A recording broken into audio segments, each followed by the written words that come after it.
کہ ہمارے کچھ بزرگ تھے جنہوں نے کہا علم و بس کریں ہو یار، اکو الف تیرے درکار.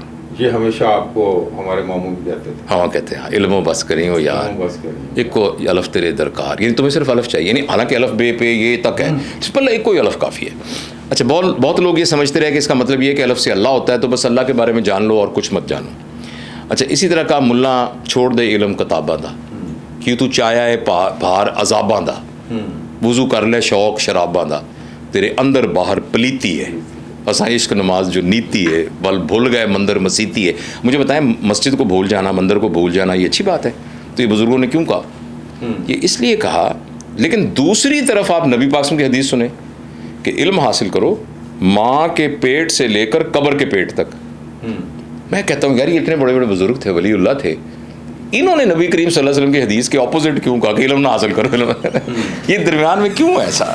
پھر ایک دن ایک اور بابا جی ہمارے تھے، اللہ ان کو غریق رحمت کرے، چلے گئے دنیا سے. بابا جی نیک ہوئے، انہوں نے سمجھائی یہ بات. کہنے لگے پتر جو نبی نے کہا ہے نا یہ ان بزرگوں نے بھی، ان کے نوکروں نے بھی یہی کہا ہے. میں نے کہا کیوں؟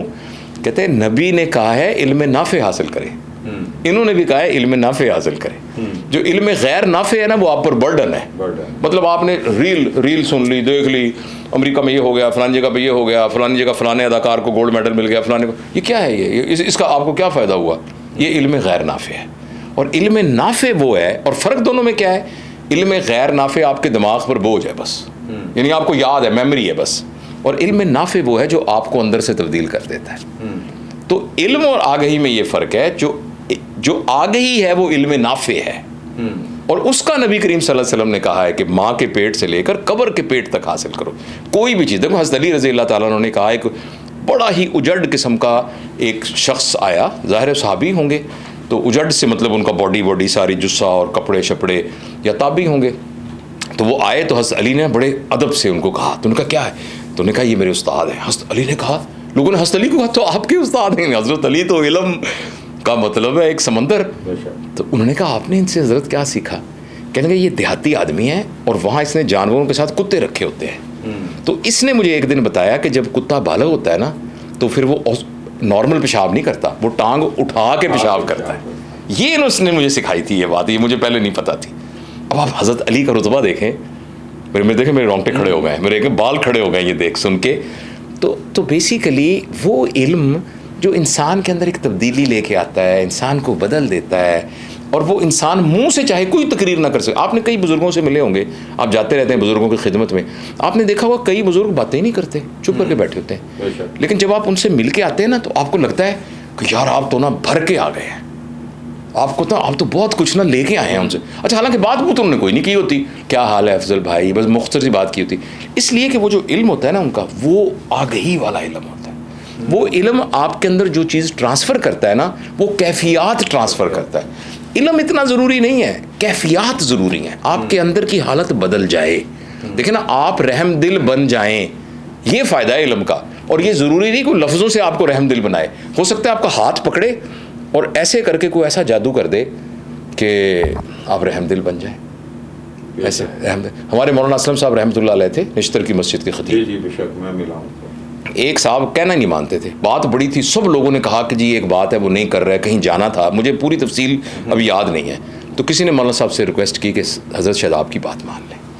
اچھا ہم سارے اس کو بڑا سمجھا رہے تھے. مولانا صاحب تشریف لے گئے، کندھے پہ ہاتھ رکھ کے کہنے لگے چلیں؟ کہتا جی چلیں، اٹھ کے چل پڑو. ہم نے کہا یہ کیا ہو گیا؟ ہم کہتے یہ کیا ہو گیا بھائی، یعنی ہم اتنی دلیلیں دے رہے ہیں. اس نے کہا سوال ہی پیدا نہیں ہوتا، میں چلتا ہوں. انہوں نے جا کے صرف کہا چلیں، انہوں نے کہا چلیں. اچھا فرق یہ تھا ہم باتیں کر رہے تھے، وہ اندر سے علم بنے ہوئے تھے. اب پتہ نہیں دیکھنے والے آپ اس بات کو سمجھ رہے ہیں؟ دیکھنے والوں کو بھی یہ کہتا ہوں کہ دیکھیے انسان جو ہے نا، باتیں صرف اوپر کا ورک ہے. کبھی آپ نے دیکھا فروٹ چاٹ کے اوپر ورک لگا ہوا ہوتا ہے، نہ اس کا کوئی ٹیسٹ ہوتا ہے، نہ اس میں کوئی انرجی ہوتی ہے، بس دیکھنے میں خوبصورت لگ رہا ہوتا ہے.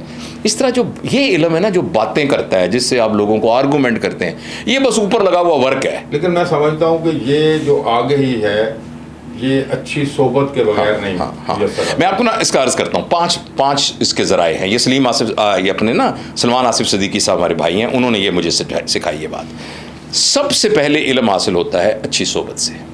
پہلا علم حاصل کرنے کا پہلا درجہ کتابیں نہیں ہے، پہلا درجہ ہے صاحب علم کے ساتھ بیٹھنا، دوسرا ہے کتابیں، تیسرا ہے غور و خوض، یعنی خود بیٹھ کے غور و خوض کر کے اپنا جائزہ لینا، چوتھا ہے تجربہ، اور پانچواں ہے سفر کرنا، بشرطے کہ وہ سفر شاپنگ کی نیت سے نہ کیا جائے۔ تو یہ 5 ذرائع ہیں علم کو حاصل کرنے، تو صحبت اس میں پہلے درجے کی ہے۔